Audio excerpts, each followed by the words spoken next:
As if college sports wasn't already under immense transformation with the amended NIL rules, new this morning, a proposal from the president of the NCAA would completely change the playing field. This would be a huge deal. President Charlie Baker announcing a plan that would allow Division I schools to pay athletes in ways that are not tied to educational resources and allow those schools who want to take part to split off from those who either don't want to or can't afford to.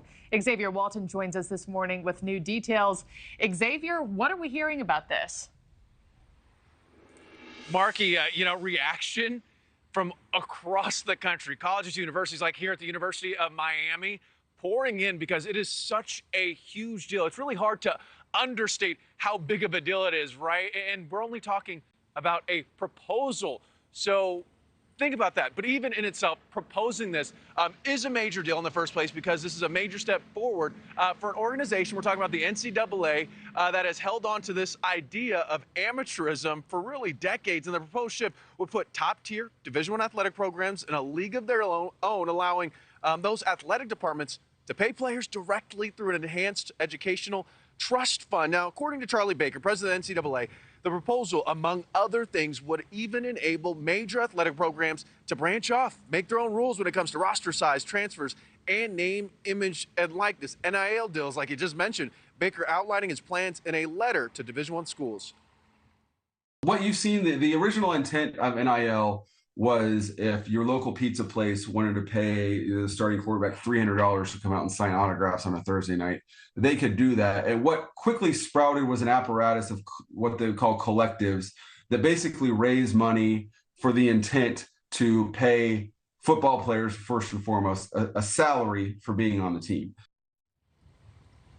All right, so you say salary. The next question is going to be how much money are we talking about? Baker broke it down in his letter using the Southeastern Conference as an example.